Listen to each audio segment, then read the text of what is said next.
Sara. I'm a female Speedway racer. Today we're just practicing breaking in a fresh motor and just getting some laps in before the race for next weekend. What I'm looking forward to the most is hopping on a 500 and finally taking the step to get up there with the big guys and hopefully make a bigger name for myself and to become something. I'm pretty neutral and equal with the guys, so equal treatment in racing is pretty much a good thing. It doesn't matter whether or not you're slow or you're too fast or if you're a girl or not, so you should just give it a try. The one person that I look up to is definitely Eddie Castro. Ever since I hopped on the track, or ever since I saw him the first time my dad ever took me to the track, I was like, I want to be like that guy. It feels so rewarding just to be something like him, you know, because he's my idol. My dad, he did everything he could to help get me through and keep me going every Friday night and every weekend, no matter what. We have the one and only female Speedway rider ever to qualify for the World Championship qualifier, the AMA FIM World Championship qualifier. And we have Sara here in the Beehive. Hi, Sara. Hi, how are you? Great. Tell me about what happened on the FIM World Qualifier. How did your night go? That night was definitely a night for learning. Being put into the type of level that I am in now, you can't necessarily go out and assume that you're going to win your first few races out. You know what I mean? So they definitely went well. I mean, obviously you always want more, but for where I was at in my racing and what I had for my motorcycles, I was definitely in a good place in that night. It was a solid night of racing. Then you were the first woman ever to qualify for the World Championship qualifier. So congratulations, Sara. Yeah, I definitely had to work my butt off that day. I raced all day during the day for the support, and then I qualified to be in it, and I was definitely super stoked for myself. I was tired, but I was stoked. You can't take anything for granted. You know, I raced a world qualifier once, and I thought for sure I was good. I was in the event back a long time ago, and I thought I was going to win the race. And there was a really good rider by the name of Michael Bast. He was actually the champion US at the time. And I knew I was going to beat Michael Bast in my heart. I really did. I wasn't joking.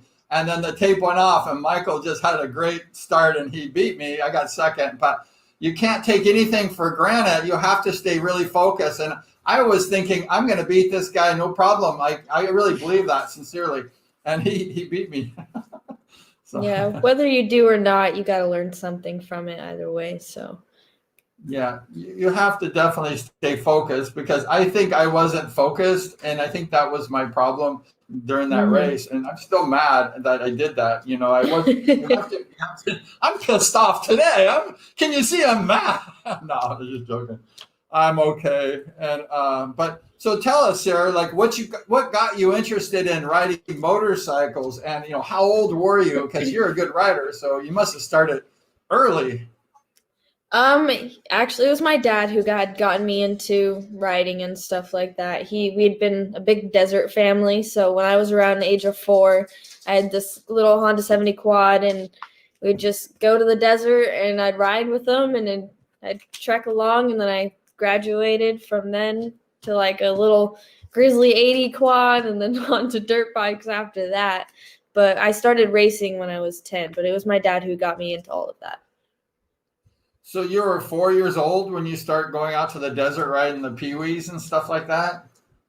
Not necessarily peewees, just little quads and stuff like that. I didn't really get onto a normal peewee bike, I guess you can say, until I was like 6 years old when a family friend, we were out in Mecca, and a family friend had a PW, and he had just taken off the training wheels for his son.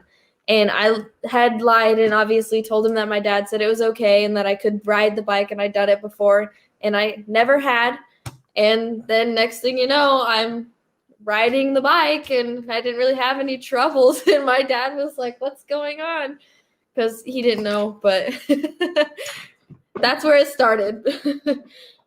Well, I think your dad is the number one supporter. I always hear him yelling in the videos. Yeah, that's definitely true. we actually have one of your first wins at that same track that your papa always go to, the IMS. And your dad was really happy. I think this was one of your first 150 main event wins. We're going to watch that right now. Here we go. Main event, second division. 150cc, Sarah's number 4.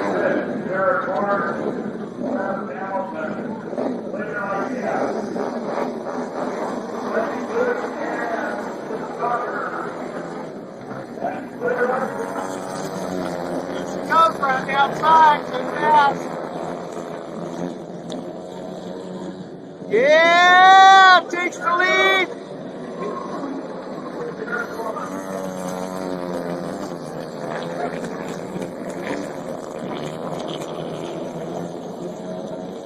Look at her. Yes!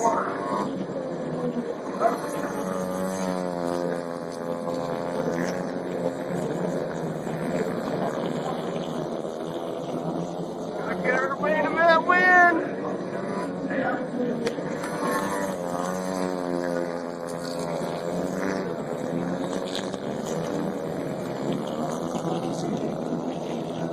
Yeah! Woo! Give me a heart pump! This goes victory lap. Yeah! Woo!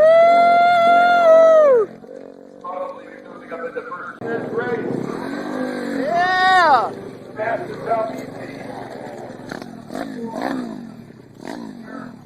The first main event win at IMS. Number 34. And number 185. Driving Leo Randy. Yeah! Oh yeah! Woo! Good job! Oh, that turtle shell. The turtle shell body armor. I think somebody was happy that race. Yeah, I think, yeah, that's definitely like one of the times that I look back at, like when I think about my dad, like, that was one of the times that like, made him happiest, is good memories.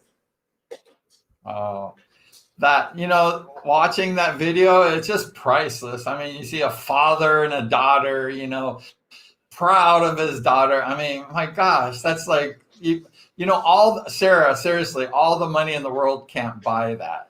That's just priceless. Yeah, I agree. Yeah.